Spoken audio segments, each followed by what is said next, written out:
Hey, what's up, YouTube? I believe that we are live. What's up? How's it going, YouTube? So, we are going to be practicing mathematics today. We're still doing linear algebra. We're still on chapter 2. We are working through Frale.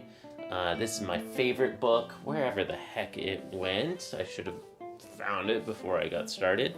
But this Frale book, it's my favorite book for introduction to linear algebra. We're currently on chapter 2, which is about dimension, rank, and beginning linear transformations. Linear transformations, I think, is when linear algebra starts becoming a little bit more abstract, a little bit more pure mathy, and it's what turned me into a math major many years ago. So if it's your first time here, if you're new, welcome. My name is John. I am a passionate math enthusiast. I'm practicing mathematics for fun. Not really trying to make a living off of this in any way. I'm not a professor, a teacher, or anything. I am a private tutor. I have a few students, but it doesn't pay the bills. Chill. Welcome to my channel. I'm just trying to reignite my old passion and love for math by practicing for myself here on YouTube. I also have a classical guitar channel, which is where I've really practiced this skill, let's say, of practicing live in live streams. So if anybody's interested in that, I also have another channel just called JC Practices, where I practice classical guitar, and that's what we're listening to in the background. It's my concert from a couple of weeks ago. I promise I will get more variety of music soon. So, where were we? Last time I got stumped on section 4, so we got to this optional section, which tells me that we almost completed chapter 2. My class didn't get to all these cool optional sections, so I'm starting to learn some of these topics for the first time. I've seen these ideas in other math classes, but it's been a while and I'm quite rusty. So welcome. Let's freaking go. I'm doing all this on an iPad. It's kind of like a frickin' digital blackboard, right? Isn't that kind of cool? Isn't that fancy? So be right back. I think my book is in the other room, but first I'll show my process. I like to track these exercise tables for books that I'm working through, and I'm taking a problem-solving first approach as I'm relearning math. So as much as possible, I'm just jumping right to the frickin' exercises. And I'm trying not to read the section until I get to an exercise where I can't solve it. So, where are we again? We're in Frale 2, what was this called again? Dimension, rank, I think. Dimension, rank, and linear transformations. Right? Cool. So, let's give this a big ol' section right here. And for each section, F&B 2.1, F&B 2.2. So far we've gotten to 4 different sections. Also, I should mention, this is a live stream. I sort of mentioned that earlier, but I didn't really emphasize it. So it's really fun whenever we get people in the chat, come by, try to stump me, all that good stuff. Hey, what's up? Wait, Rose Olives, how's it going? Welcome to my practice stream. Welcome back.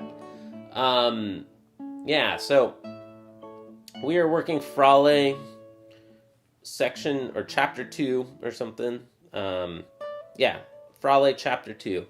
I'm gonna do it like this so that the vertical feed, people can see kind of what I'm doing. Well, whatever. Oh, it's Ben. What's up, Ben? How's it going, man? You changed your name. Why did you change your name, dude? Good to see you, dude. So we've done at least 2 problems, and I don't know how many problems are in each of these.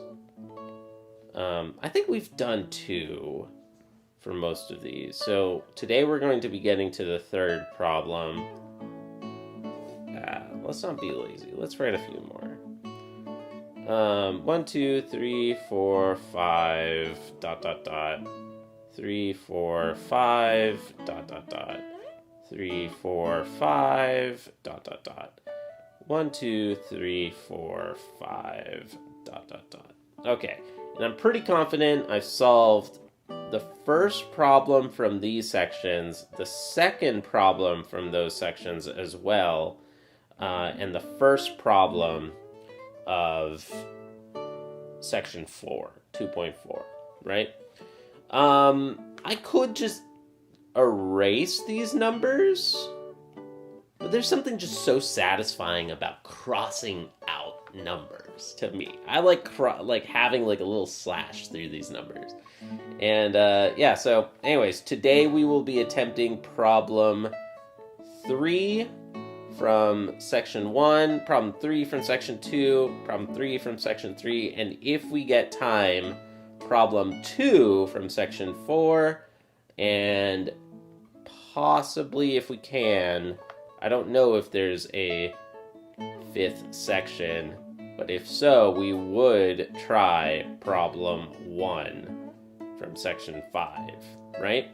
So I'm going to each section one at a time until I get stuck, and then I reset. I go back to the beginning of the book or the beginning of the chapter, and I do the next problem from every section. Okay, so last thing that I can do before I go find my book, Frale 2.1.3. I'm pretty confident. BRB,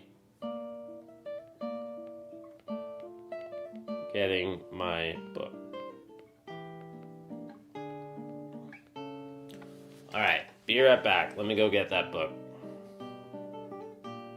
Let me try to put it in the center so that people in the YouTube Shorts feed can know what the heck is happening.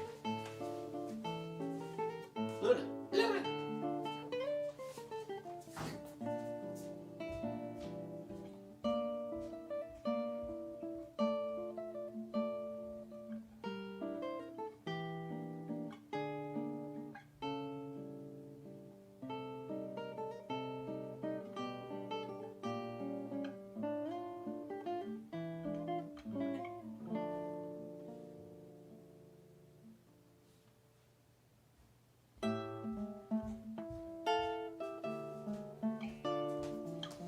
Yeah, you know, y'all, I'm really quite confused because I don't know why I don't see it right next to me. It's probably because my desk is a complete mess. It's probably underneath a few other things. I found it. Here it is. Haha, doing well. Hope you're well. I'm doing great, man. I'm doing good. Just chilling, learning some linear algebra. Again. I have an interview later today, bro. Like, wish me luck. Break a leg or wish me luck or whatever the hell. Yeah.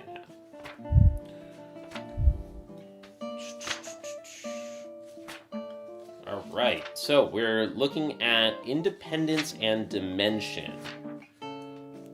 Independence and dimension is problem 2.1.3. Okay, so let's erase this part. Found it.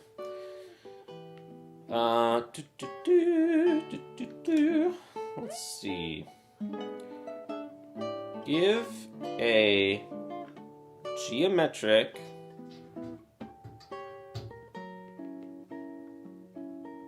criterion. Give a geometric criterion for a set of two vectors, of two distinct non-zero vectors. Important words. Of two distinct non-zero vectors in two-dimensional... Oh, wait, no. R3. What am I talking about? R3 to be... What? A geometric criterion for a set of two distinct non-zero vectors in R3 to be dependent. Okay. What is the case that they are dependent? Well, if two distinct non-zero vectors in R3 are dependent, then that means that A, B, C equals K. If two, let's see, if ABC is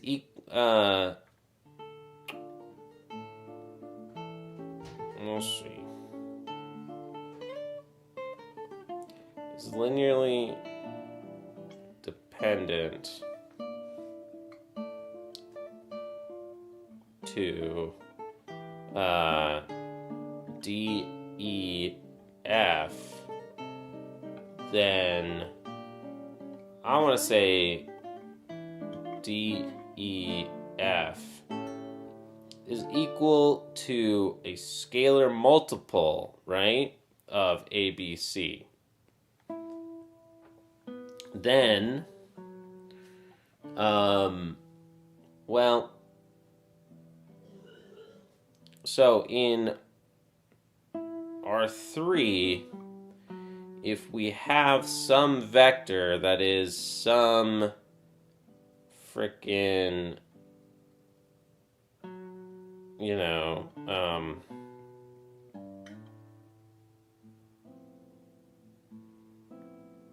if we have some vector and the other one is a scalar multiple of it,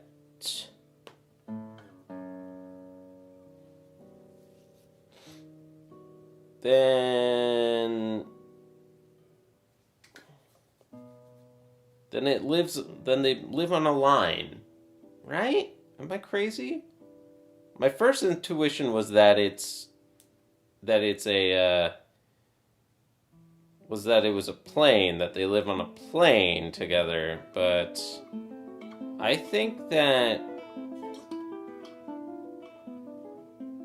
another vector would be on a line, right?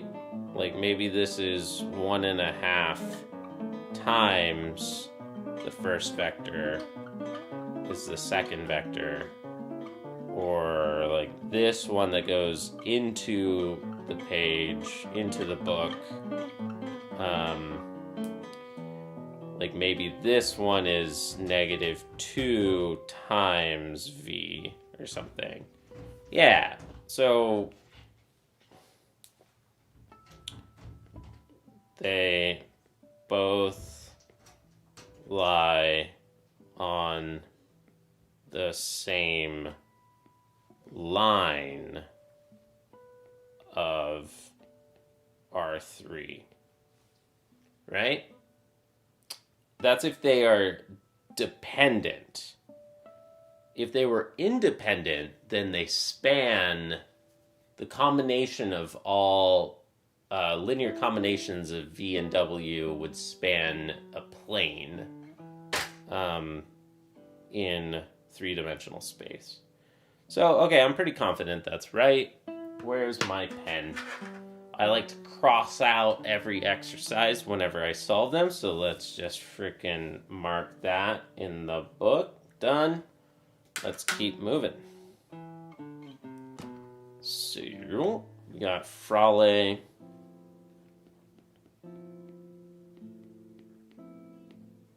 2.2.3, I believe. Yeah, man, I'm doing well. I'm doing well, Ben. If you're still there, what's going on, dude? You're in a graduate program, right? PhD? PhD, right? Or master's? Remind me, dude. I'm pretty sure you're in a PhD program now. That's freaking sick, dude. That's freaking sick. I don't like this that the bottom scroll bar shows up. Yeah, let's try to zap that. Let's zap that out of the scene. Because I'm never writing that low on this iPad anyways, right? Still showing up. Let's zap that. Yoink. Now you don't see the scroll bars. Now it looks nicer. Which means that I can also zoom this in. Zoom this just a smidge. A smidge. And then I should shrink myself just a tiny bit. And shrink the background music video.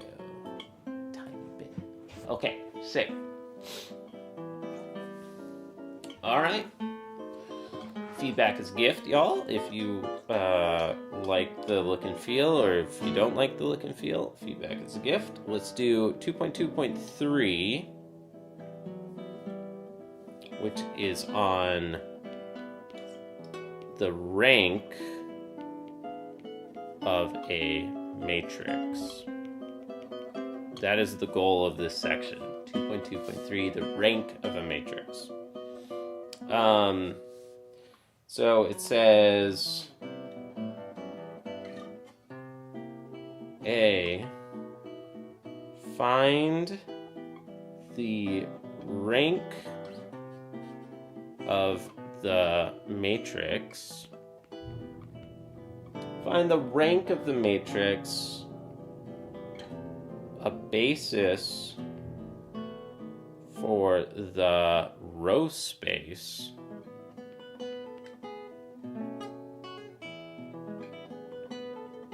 a basis for the column space, and D, a basis for the null space. Right? Cool. Where our matrix is 0.663. We'll zap that. Divide by 3's in a moment here. 1, 2, 1, 1. 4, 1, negative 3, 4. And 1, 3, 2, 0. Okay, so to solve this problem, what we're going to do is we're going to take A, and we're going to do a series of row reductions to get to row echelon form, to a row echelon form of A. There is no unique row echelon form for a matrix, but for funsies, I think it's going to be a little cleaner if we do get to reduce row echelon form. Maybe. I'm going to say maybe we'll do that. Because we don't have to, but it might be cleaner for the null space. So, let's see. I'm just going to shortcut with A there, and then let's, as I said, let's go ahead and zap that first row by 3. Keep the second row. Let's keep the third row, or we could do our subtraction now. So here I want to subtract row 3 minus 4 times row 2 to get 4 minus 4 is 0. 1 minus 8 is negative 7. Negative 3 minus 4 is negative 7. And 4 minus 4 is 0. Okay? And while we're at it, let's take maybe our 4, let's take the 4th row and subtract the 2nd row. So 1 minus 1 is 0. 3 minus 2 is 1. 2 minus 1 is 1. And 0 minus 1 is negative 1. Okay, sick. We're getting places. My cat is scratching at the door. I have 2 cats and they're hilarious and adorable. So I hope you like cats. Hi. Go. Go. Okay. Yeah, man, Ben. Good to see you, dude. I think I lost you, but good to see you, bro. Thanks for stopping by. Hit the like button if you haven't already. And chill. Yeah. Cool. Let's keep going. So, pretty simple. Maybe I would like to definitely put that 2nd row in the 1st row for sure, for show. So this is now going to be R2. And if I do that, I should keep another row. So maybe I interchange row 2 and row 1. So row 1 I'm now writing in the 2nd 0, 2, 2, 1. Right? Now in row 3, I want to take negative row 3 divided by 7. So row 3 times negative 1/7 is another way to say that, right? Then we get 0, 1, 1, 0. Then I'm going to go ahead and replace row 4 with negative 1/7 row 3. So I'm like using the new row that I just wrote, 0, 1, 1, 0, and then subtract row 4 from the previous matrix. So then I have 0, 1, 1, 0 minus 0, 1, 1, negative 1. That leaves us with a really beautiful, nice little 0, 0, 0, 1. Right? I'm going to start going faster and not write all of the operations now. So we can subtract the 4th row from all of the other rows. And we can maybe swap row 2 and row 1. Or really, after subtracting the 4th row from the 2nd, then we could divide it by 2, and then we get 1, 1, 0, 1, 1, 0. And then we can subtract that from the 3rd row, right? And then we can subtract the 2nd row from the 1st row, which would get us 1, 1, 1, 0, 0.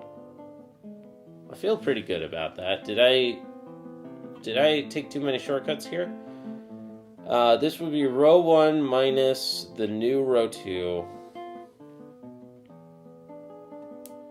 Let's say that this is row 1 minus R2 prime or something. R2 prime is in this new matrix, like as I was like doing the matrix operation so that I don't have to do them one by one. this looks pretty good to me, I think. Yeah. Well, it's not exactly true that that's R1 minus R2 prime, because we still had that 1 here. So I'm just not going to write anything misleading there. I just did those kind of quickly. So now, therefore, the basis for the row space, I'm going to say row space of A is the span of the vectors 1, 1, 0, 0,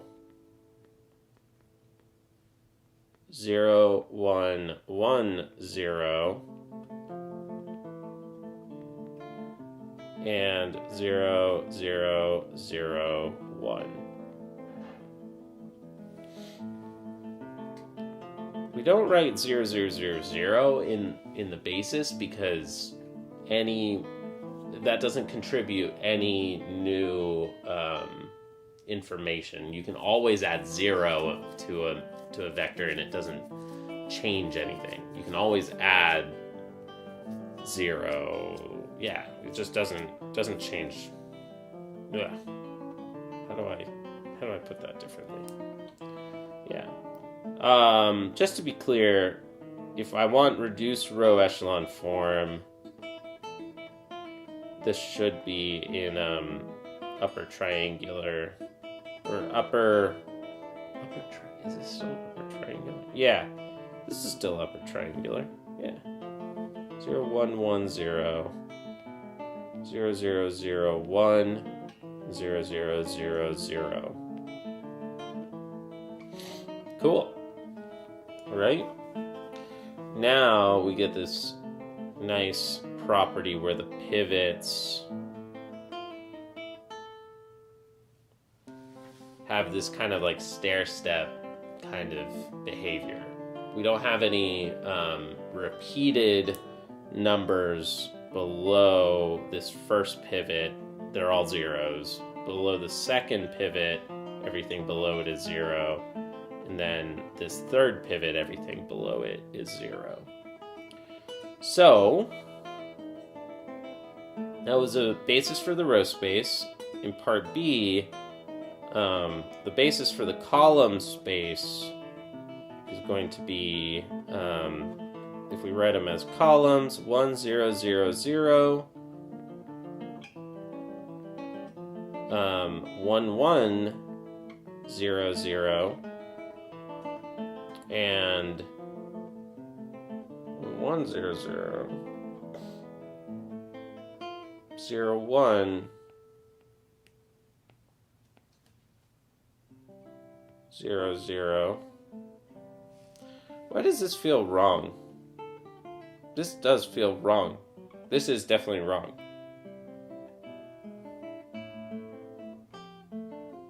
That's not correct. The basis for the column space is going to be the columns with the pivot entries. So not that third one, but instead first, second, and fourth columns. 0, 0, 1, 0. Now, if I wanted to be super clean and elegant, I could see that the third column is a little nicer than the second column in this basis. So like it could be 0, 1, 0, 0 here, but that requires a sophisticated mathematical argument that I'm just going to be lazy on and leave it with this mechanical approach. Hey, what's up, Alak Shri? How's it going, man? You seem to change channels. I have 2 different channels, bro. I have a mathematics channel, that's this one, and then I also have a guitar channel. Yeah, dude. Are you new? Have you seen my guitar channel before? Yeah, remind me, dude. Are you new? Welcome to my practice stream, dude. Welcome. Let's zap this a little bit. So, background music right now is my classical guitar.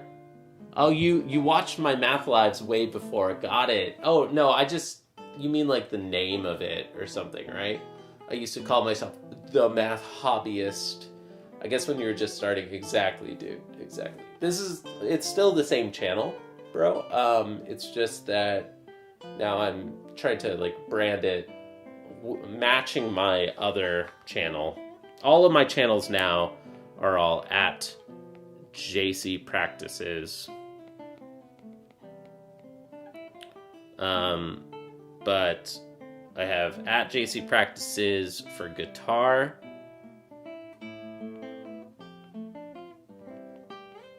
I also have at JC Practices Math. And I have JC Practices, a new silly one, JC Practices Gaming, dude.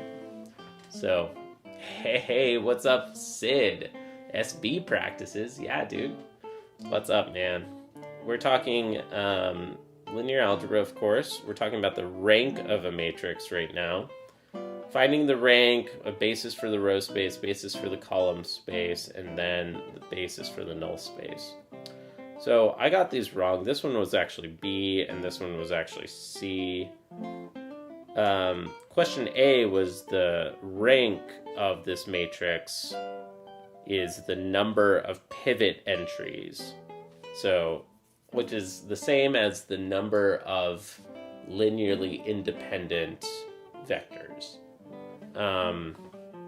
And there's a theorem that the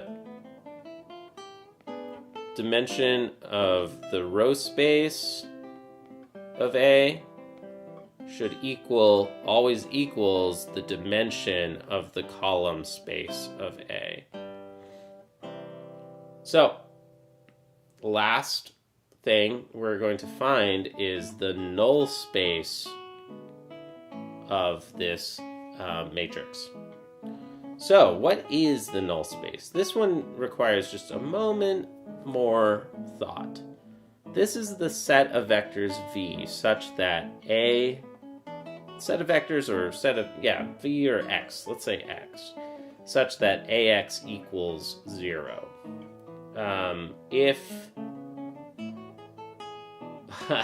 Why practice math when ChatGPT can do it for you? That's actually a decent question.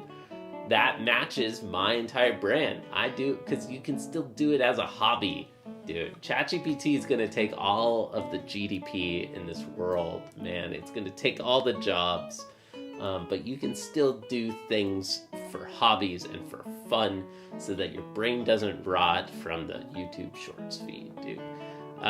So that we don't all get early onset dementia as ChatGPT takes all of our jobs. Joking, not joking. Okay, let's keep going. Null space of A, set of vectors such that AX equals 0. If the dimension of the row space equals the dimension of the column space, of course, equals the dimension of the matrix, then the only 0 vector is 0. Or the only vector in the null space is 0. But otherwise, there are other solutions to AX equals 0. So, in this case, we have this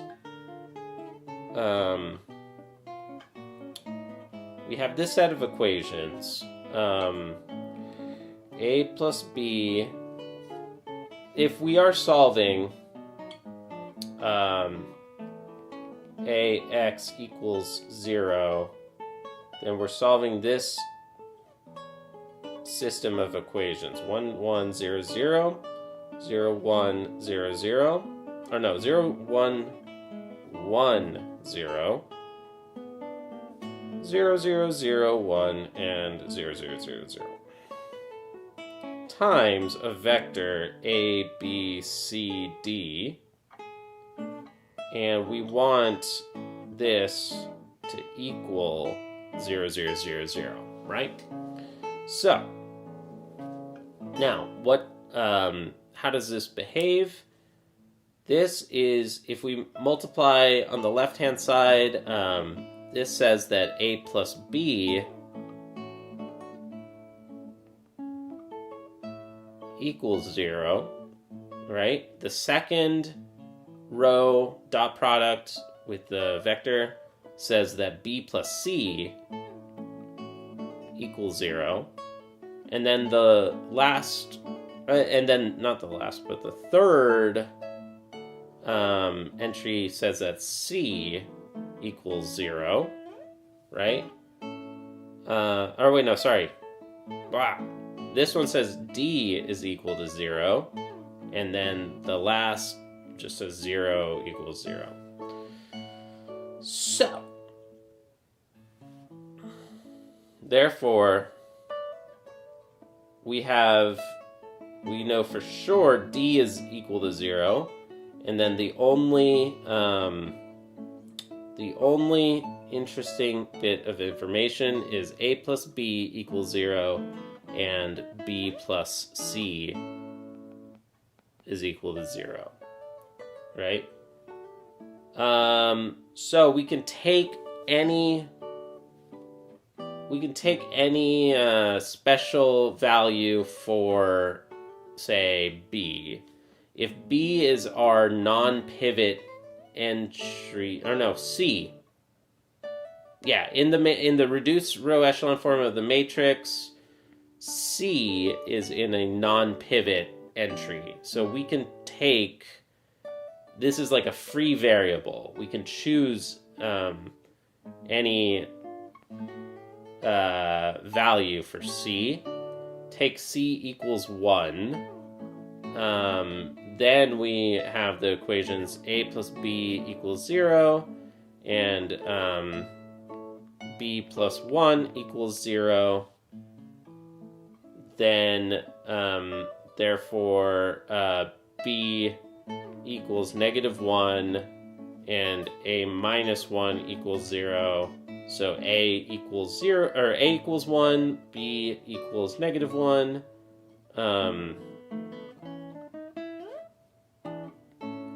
Our vector ABCD is 1, -1. C we chose to be 1, and D is 0. Right? And I think it's important, if I understand correctly, that we take a non-zero entry for C. Because if we chose C equals 0, I think that we end up getting the 0 vector. If we chose C equals 0, then looking at this set of equations, then B equals 0, right, in the second line, and then A equals 0 in the first line. So this is not an interesting vector. The 0 vector is always in the null space of any matrix, of any linear transformation. But this is the non-trivial one. So the basis for the null space of A is going to be the span of the vector 1, -1, 1, 0. Yeah, and for funsies, to make sure to check that we didn't make any mistakes along the way with the what's it called? With all the row operations earlier, we could take the original matrix, and just for funsies, let's see that this works.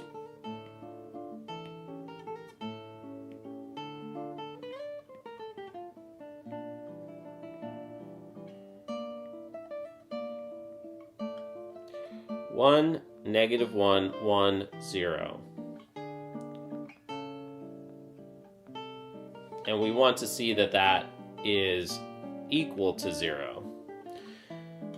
Okay, so if we do these multiplications, the first row, dot product, the column, is negative 6 plus 6, voila.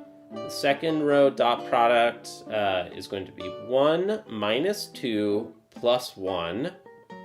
Well, that's 0. For anybody who's new to this, I should write this stuff out. 6 minus 6. Second row, or the second entry is 1 minus 2 plus 1. 4, and then the third entry is 4 minus 1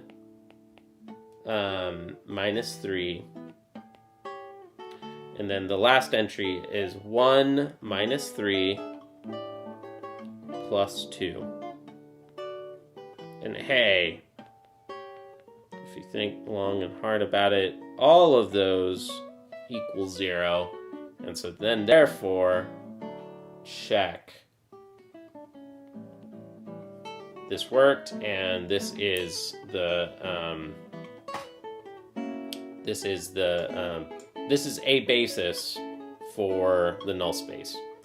Any scalar multiple of this, like 2, negative 2, 2, 0, is also an equally correct basis. Or 10, negative 10, 10, 0. All right, done. Let's get to Frale 2.3.4. Yeah, I hope y'all are enjoying this. I am. I'm having a lot of fun practicing online, on the internet, live, making mistakes and everything live. 2.3, linear transformations of Euclidean spaces. And y'all, please feel free, try to stump me, you know? Drop some questions in the chat, you know, just make friends, talk with each other, give me some engagement. If you want to just help me grow, hit the little heart button. It's like, kind of like clapping. All right. And if anybody's watching the VOD after the fact, please leave a comment and let me know if you're enjoying this. Because I don't know if anybody likes watching these VODs or not. Probably not. I don't know. That would be sick if people did like it. 2.3.3, this is on linear transformations of Euclidean spaces. All right. Sick. I'm Bach. Frale is a cool name, isn't it? Isn't that a cool name? It's a good. This is my favorite linear algebra book. I think it's great. Okay, so we got linear transformations of Euclidean spaces. I wish I could move this little page element thing around, but I can't. Oh well. Okay. So the problem says, is T of x1, x2, x3 equal to 1, 1, 1, 1 a linear transform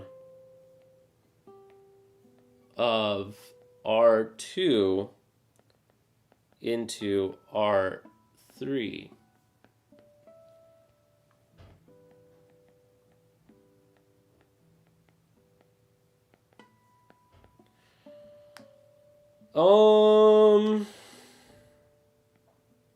I think so. Man, the open mic was awesome. Wasn't it, dude? Wasn't it? I love the open mics, man. I really hope we can rebuild it. I used to do those monthly with a really nice little group. Yeah, I wanna see if we can rebuild because it was yeah, dude. I think that the open mic is one of the most fun things, one of the best things that I can offer. So yeah, we would love to have you sometime, Sid. If you want to join us, it would be great to have you sometime. But thanks for the comment, dude. Like, I can go collect all the old ones if you want to. If you really enjoyed it and you want to watch some of the old ones, I could find the old ones and get you a playlist. I think I have a playlist.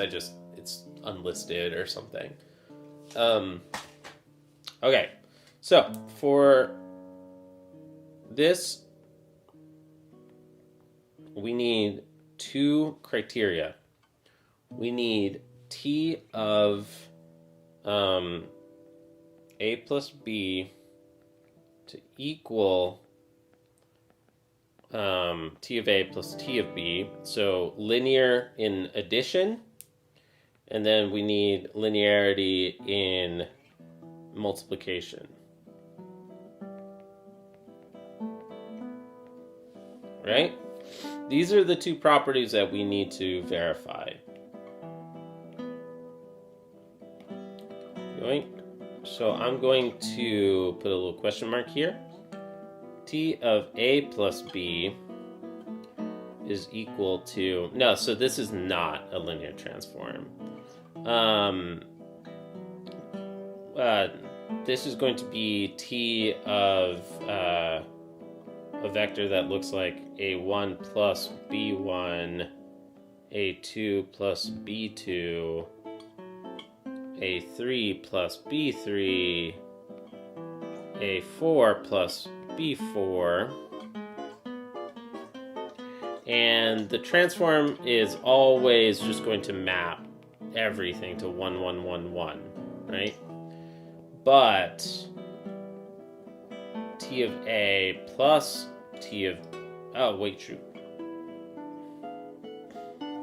T of A plus T of B is 1, 1, 1, 1 plus 1, 1, 1, 1. So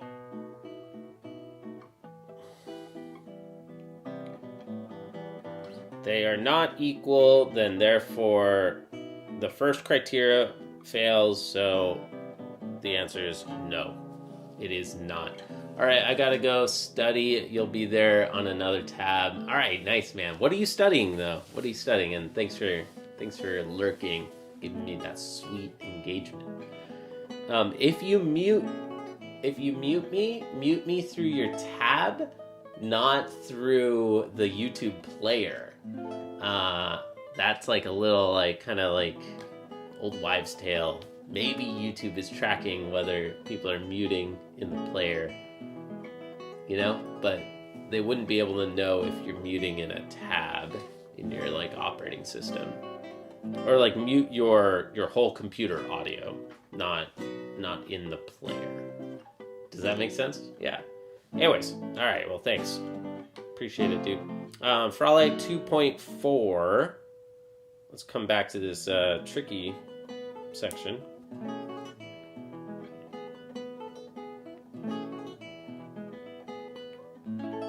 I think that we got now. Makes sense. Got it. Thanks, man. Linear transformations of the plane.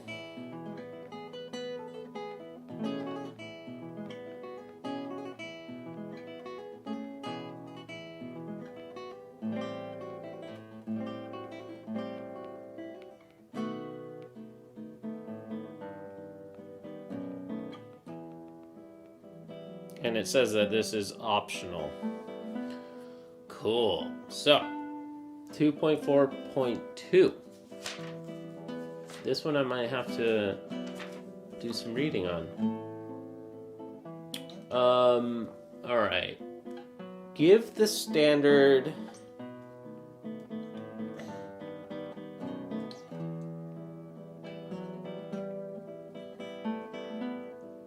matrix representation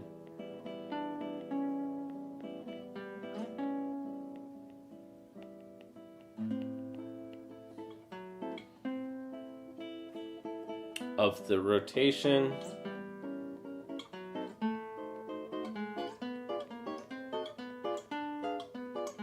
of the plane. What does this say? Counter clockwise about the origin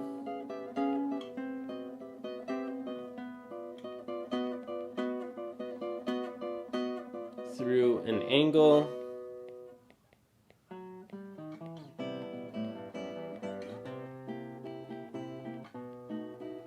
of A.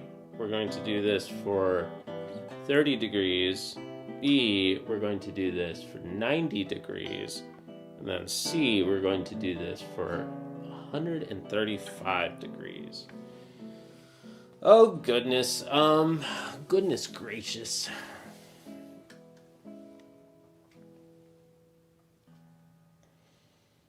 Rotation of the plane counterclockwise through an angle of that. We got some sines and cosines.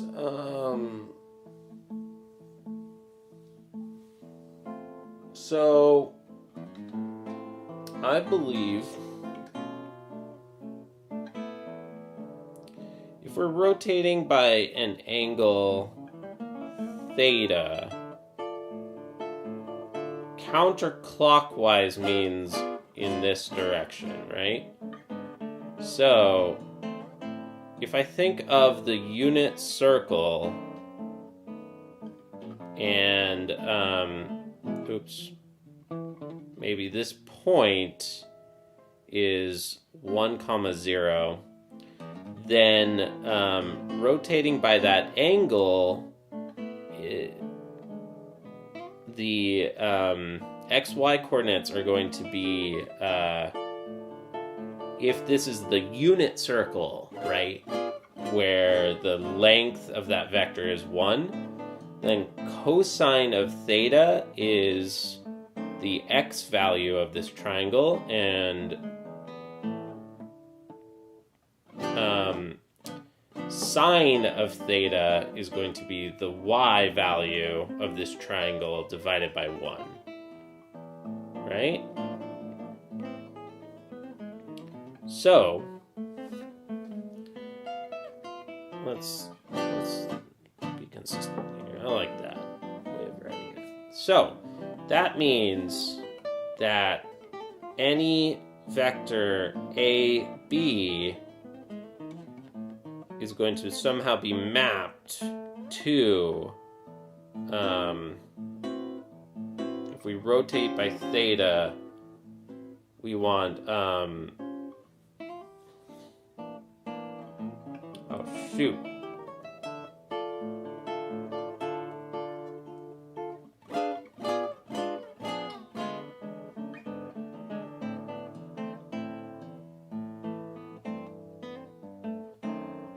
Is it correct that it's A cosine theta and B sine theta? Is that accurate? I mean, it would be true for... Wait. Pretty sure. But I don't feel like I have a proof for that right now. But I don't know, man. I think that this is correct. Is this correct? Can somebody tell me? Somebody in the chat? Oh, there's nobody in the chat. Awesome.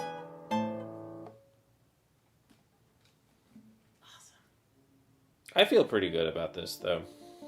I'm going to go with this, and then I'm going to check my answer. And we might be done for... If I don't know. I'm pretty sure that this is correct. So if I want that transformation... what we can do is represent that by this matrix. Cosine theta 0, 0, sine theta. Right? That matrix will give us that property. We want to map AB to A cosine theta and B to B sine theta. Then therefore,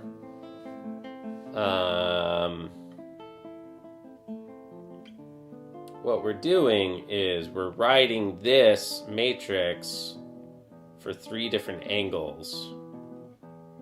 For when theta is 30, when theta is 90, and when theta is, what is this, 135. Okay? So in part A, our matrix for part A is going to be cosine 30, sine 30,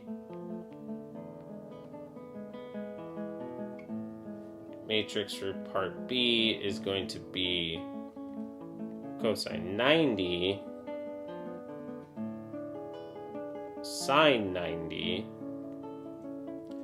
and the matrix for part C is going to be cosine of 135, sine of 135. Okay, so I know cosine 30 off the top of my head, even though I'm so rusty, even though it's been so many years, because that's one of the special values of the unit circle that, at least in America, we memorize. So, this is root 3 over 2.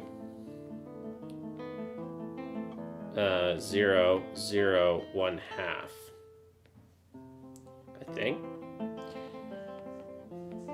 This one, cosine of 90 is 0, 0, 0, 1. Something feels a little funny about this. Well, if you map something... oh gosh.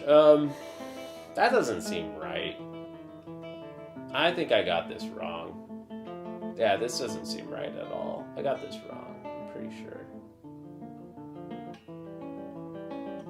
That doesn't make any bit of sense. Does it? Alright.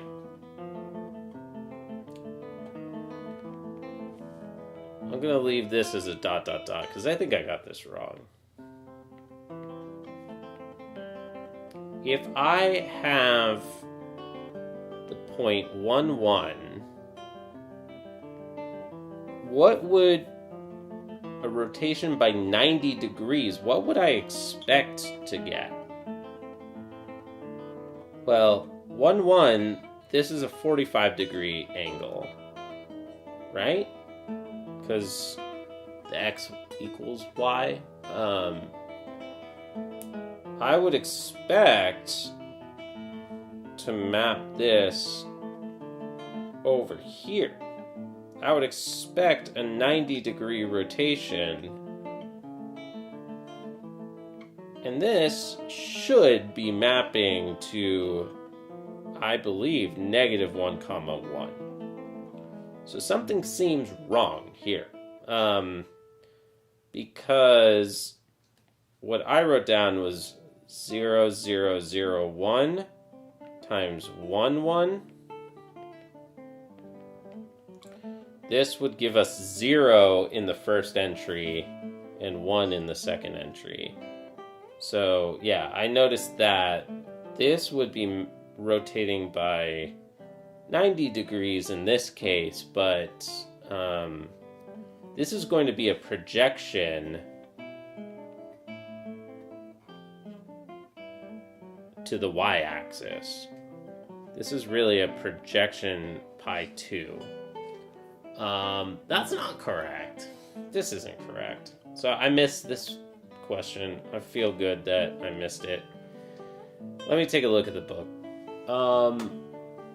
Yeah, I knew that there was the other entry. I had a feeling about that. Okay. So I just looked at the summary. The standard matrix representation for the rotation of the plane counterclockwise about the origin through an angle theta is rotation by theta counterclockwise.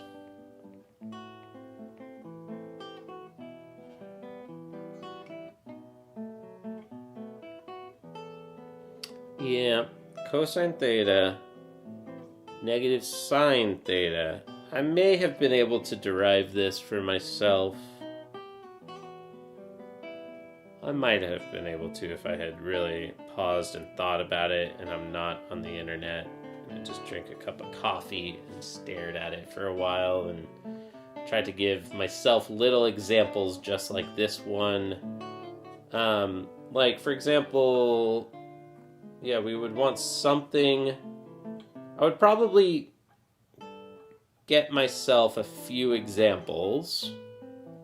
Like 1, 0 rotated by 90 degrees. I would want this one to go here, right? 1, 0 should map to 0, 1. You know, 0, 1 should map to negative 1.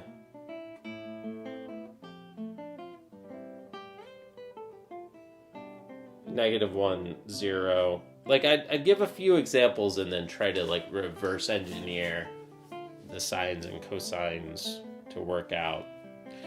Okay. Maybe I'll look now in the section. How can we derive this? How can we know why it's that? So that in 10 years when I try practicing linear algebra again, I might be able to remember it. Okay. Rigid motions of the plane that carry the origin into itself. Rotation of the plane about the origin counterclockwise through an angle theta, as illustrated in figure 2.8, is an example of such a rotation. An algebraic proof is outlined in exercise 23. Okay, cool. So, exercise 23 will have an algebraic proof of this, but here we have a geometric proof. So what we're doing right now is asking why, and we have a geometric argument.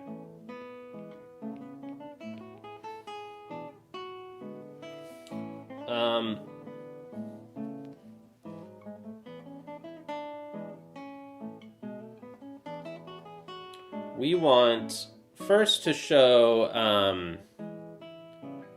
part A, show t theta is a linear transform, and then part B, find a theta. So for part A, for vectors u and w, we want to show that this equals t of u plus t of w. And t of, they use RW, why W? Okay. T of RW equals RT of W. I don't like W there, I would use U. Figure 2.8 indicates that the parallelogram that defines U plus V is carried into the parallelogram defining... Okay. So, this says, now, look at this parallelogram. And there's the final image, but I want to see if I can come up with this as we go.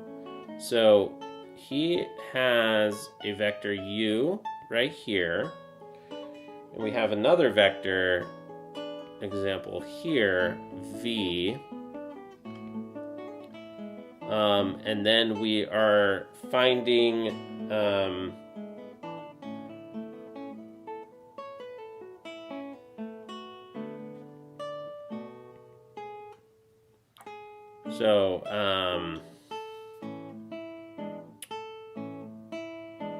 this distance is u1,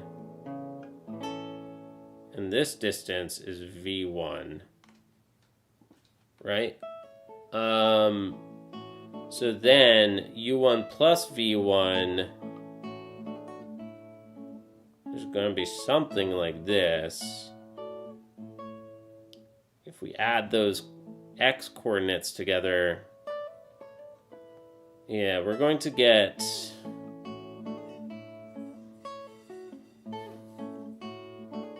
I don't think I definitely did not add enough.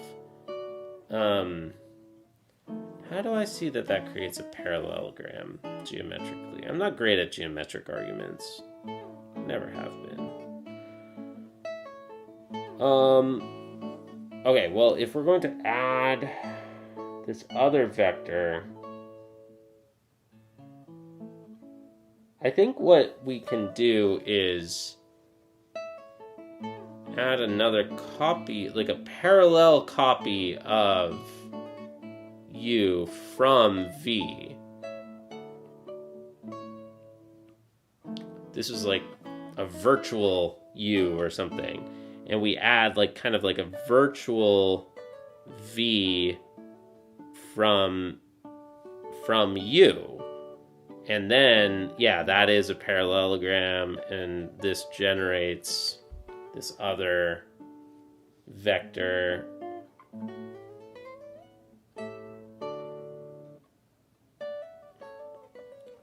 u plus v, right? Okay, I see why that's a parallelogram, because you can kind of like add from the points of the existing vectors. Yeah, that makes sense why that's a parallelogram. Okay, so then rotating, okay, yeah, I got this, I think. So if you transform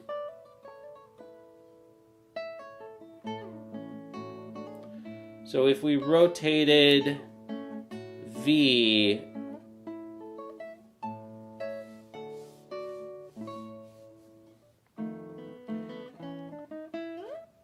rotated the axis by some degree, by some angle theta, then the x-axis, now, like I'm going to physically rotate my iPad and draw the new coordinate axis this way, x prime and y prime. For you all, you see it rotated in that confusing way, but it looks like a normal vertical, it looks like a normal coordinate system to me.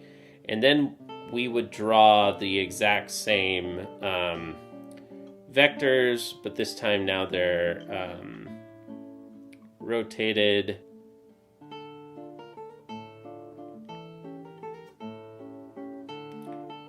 and we have that same parallelogram to find the sum of those two vectors.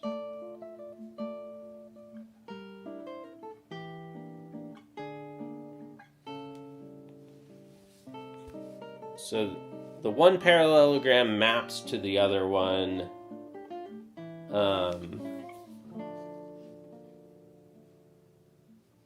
And there's another drawing for the scalar multiplication. Figure 2.9, so I'm going to say that this is figure, I'm going to say just figure 1 shows that t of u plus v equals t of u plus t of v. And then we have another figure 2 that shows t of, I'm going to switch to u because that looks better to me, t of ru. I'm not going to actually draw that figure. And now figure 3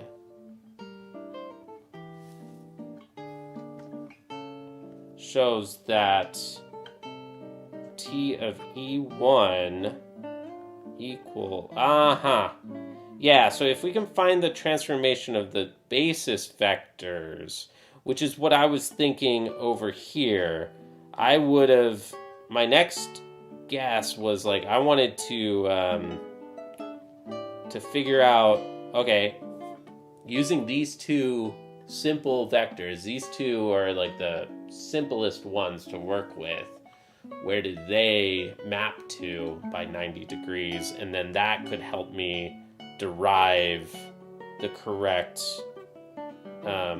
matrix. So, hey, at least I was on the right path thinking of like how I would do this. This figure shows that we get cosine theta, sine theta,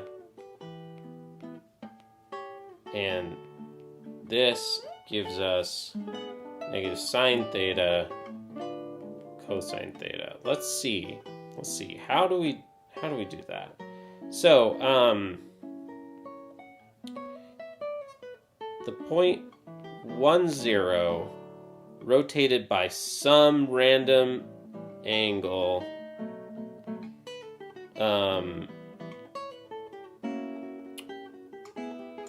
rotated by some angle is going to, since it has length 1, since I drew it a little too long, but who cares, whatever. Since it has length 1, this is cosine theta, and this is sine theta. Yeah, that makes sense. This makes sense. I would draw two different figures so that normal people like me don't get confused. And then 1, 0, if we're mapping this by some angle, maybe here,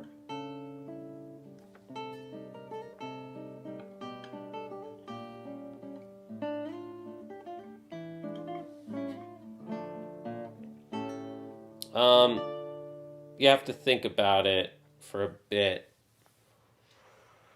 But,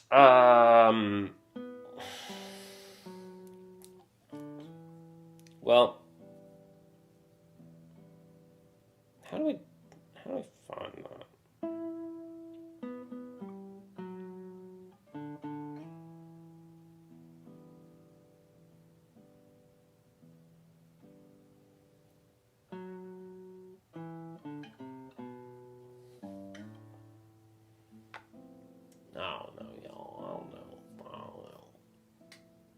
You can,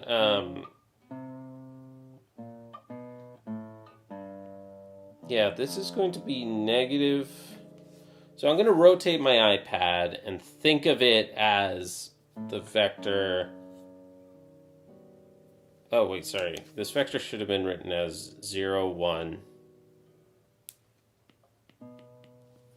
So I'm going to rotate my iPad and notice that this is going to be a right triangle, and the y coordinate,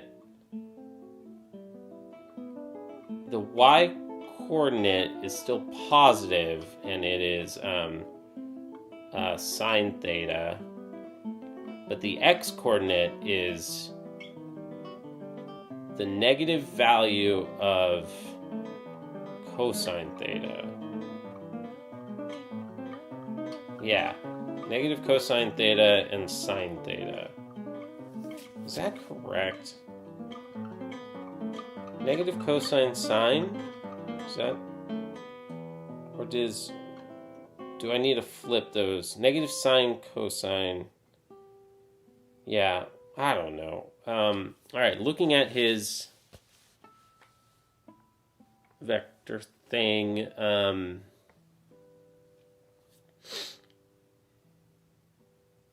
counterclockwise rotation of E2.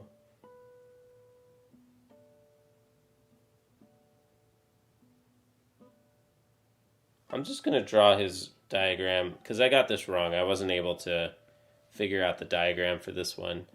I'm going to draw his diagram verbatim. So we have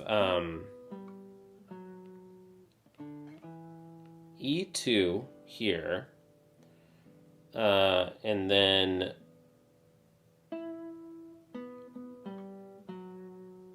T of E2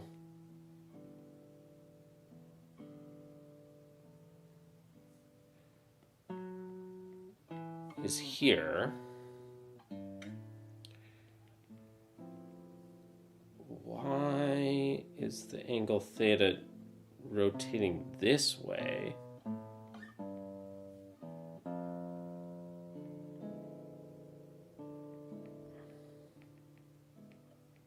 Is this like a trig identity argument here of some kind?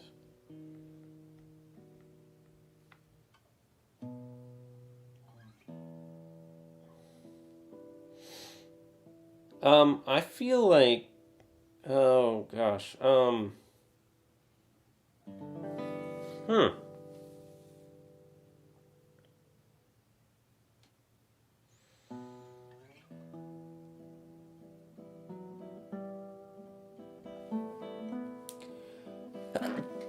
excuse me. It's like as if you're seeing the origin from that other location. I don't see it. I don't see why.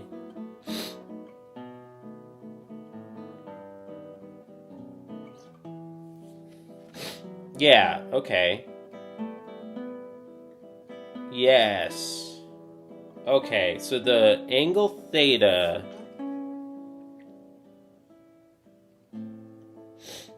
Okay. We're getting somewhere. I think I see it. So it helps to also see it here. T of E1 and E1 here.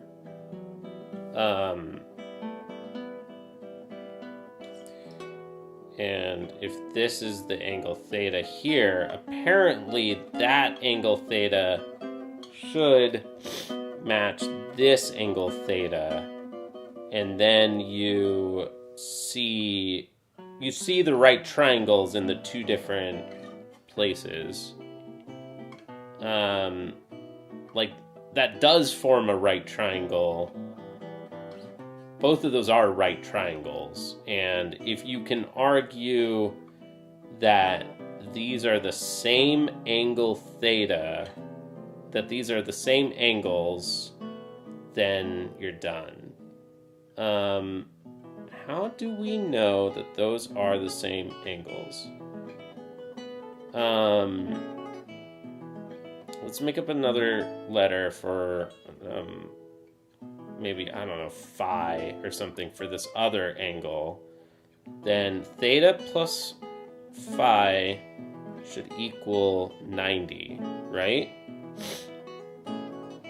Can we see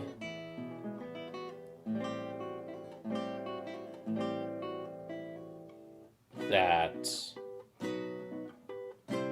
Can we see that this angle should be theta?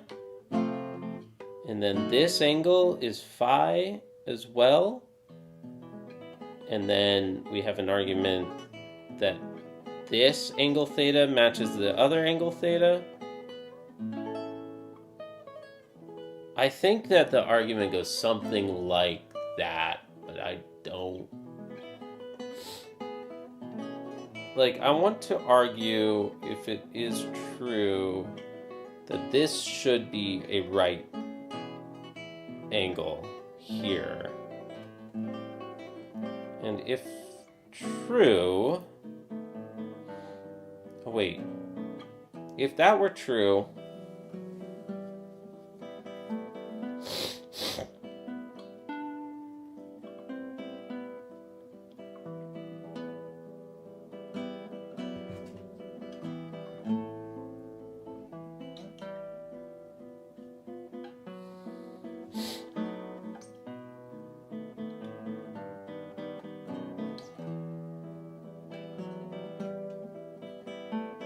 Yeah, if that were true, then whatever this, I don't even know, y'all. Whatever this angle was, it would be alpha, and then alpha plus phi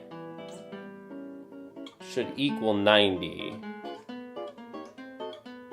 right? And then therefore, having both of these equations, alpha equals theta. And then if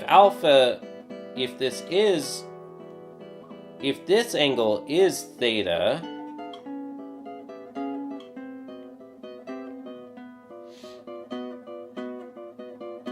then we know that because this is a right angle, then this angle must be phi. And then we have an argument by supplementary angles or something like that, that this one should be phi, and then because here we have a right angle, then therefore, I think at this point, we can see that that one is theta. So it's like a bunch of complementary angle arguments, I think, to eventually...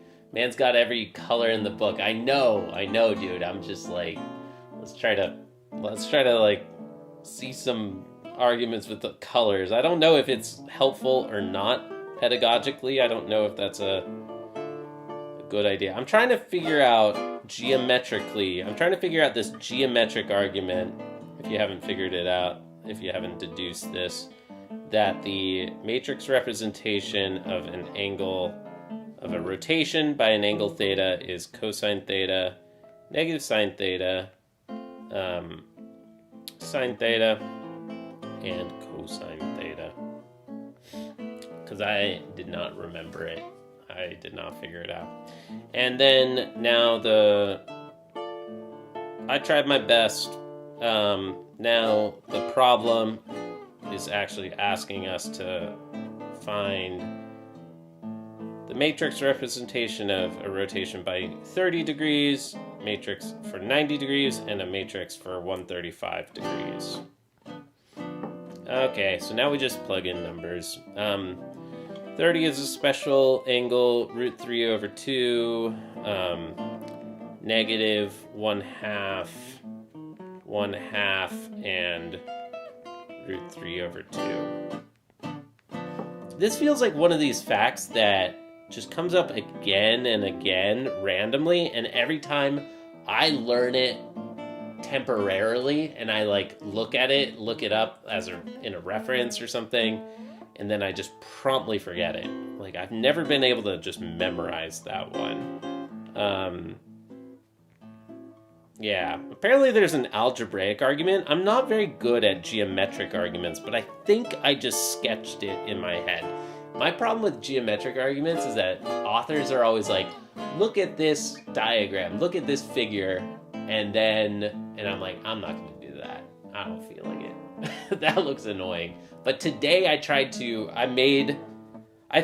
followed the geometric freaking complementary angles or supplementary angles or whatever geometric argument to eventually get that this right triangle, I don't know, I think I followed it somewhat.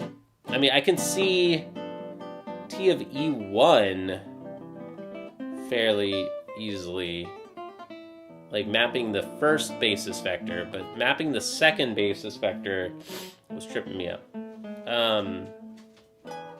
I mean, well, no, I think, like, if we go back to my method of arguing that, like, if you rotated if I rotated my whole iPad without you all rotating it, then it is fairly clear that this angle here is theta. It is somewhat clear there. And then, therefore this other angle should be theta. Like, the goal was, like, I saw that if I can see that this angle is also theta, then this right triangle gives us sine theta and cosine theta. So E2 maps is rotated to this other point, and then because it's in the negative side of the x-axis, that this should be negative sine theta. I think I'll be able to figure that out again if I ever needed to. I think I roughly...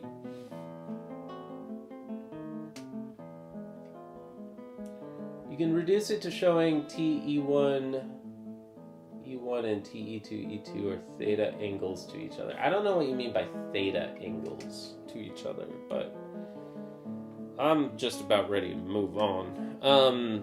Cosine of 90 is 0. Sine of 90 is 1, so this is negative 1. So that's a rotation by 90 degrees. And 135 is 90 plus 45. So this is this angle here on the unit circle. So 45 is the nice one where the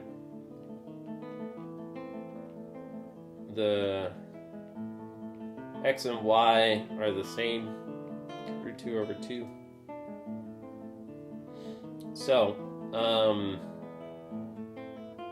cosine of theta is negative,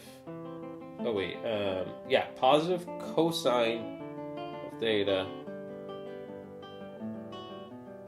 negative sine of theta,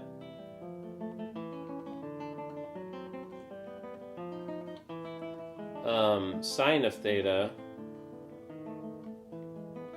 and cosine of theta again.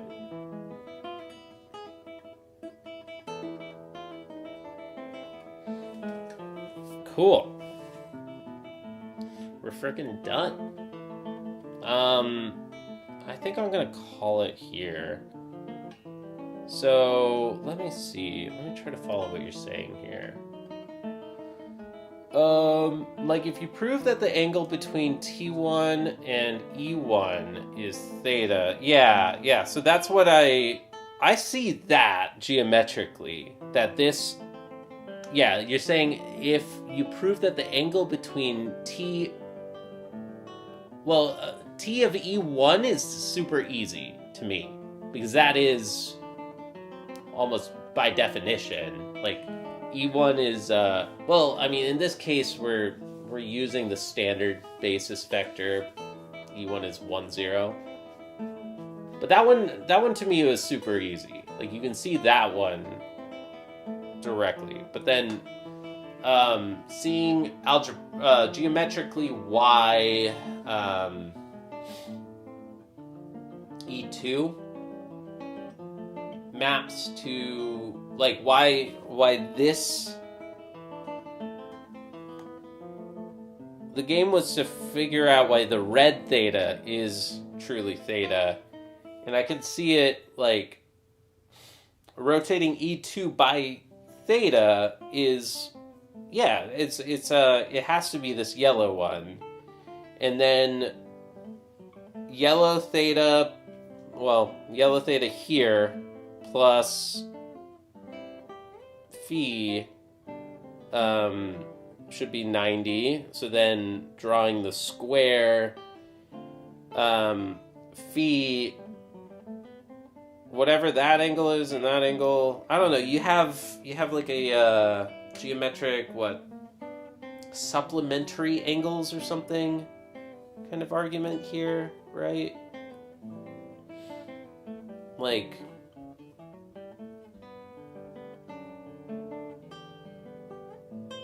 they're both 90 to, yeah, I forget the freaking name of that geometric.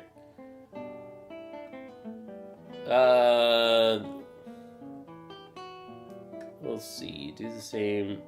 If you prove that the angle between TE1 and E1 is theta, and orientation and length matches, and do the same for E2, this gives you it for vectors in general. So that was my initial intuition. I was like, I think I can reverse engineer this by figuring out what 1, 0 and 0, 1 map to. You can do it with this drawing as well. No, that's exactly it. This is the drawing. This is the drawing to get the proof. I mean, we're done. We are done now. But I was just trying to understand this drawing. That is, yeah, like we're done at this point. Like I know that figure 3 shows that E1 maps to cosine theta, sine theta, and E2 maps to negative sine theta, cosine. I was just trying to see if I can fully understand this drawing, this figure, because his figure that he drew was more like he only has. I'll even try to use the same colors.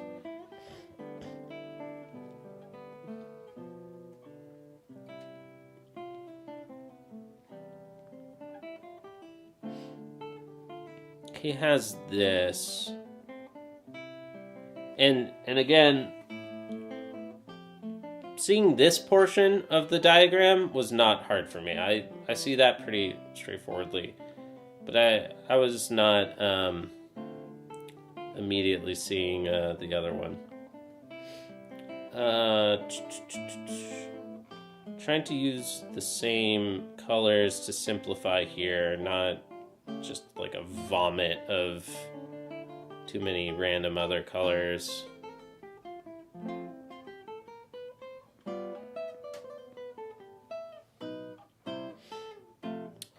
And then trying to get similar.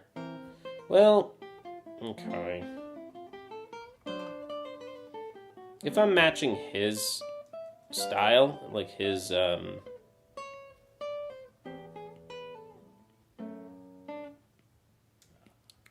colors.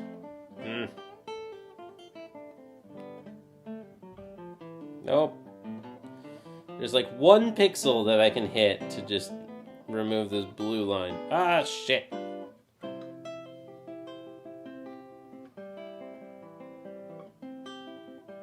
I'm stubborn now. There we go. There we go.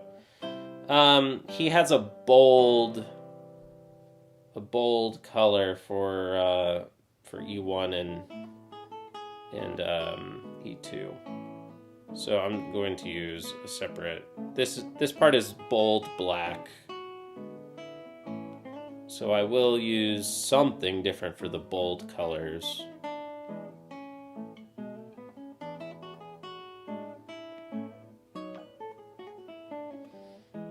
Then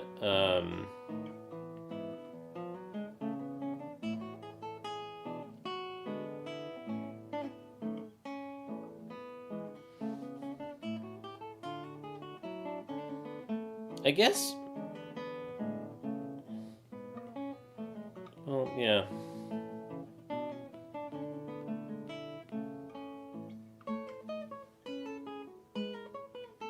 Just to see, what exactly I was trying to. Oh understand here. He had this drawn as blue here, blue theta, and he's drawing the theta from that. This is partially why I was confused. Like, why is he drawing the angle from this other? Oh yeah. No. Again, okay, it does make sense. Yeah, from that. There's something about the arrow, the like his arrow notation, the like rotation arrow that I'm not as used to. And I was thinking that the arrow meant like try to prove that this angle, like think of it from this coordinate system or something. It's hard to kind of put in words exactly what I mean here, but I realized like, oh yeah, that angle, if that angle is theta for this right triangle,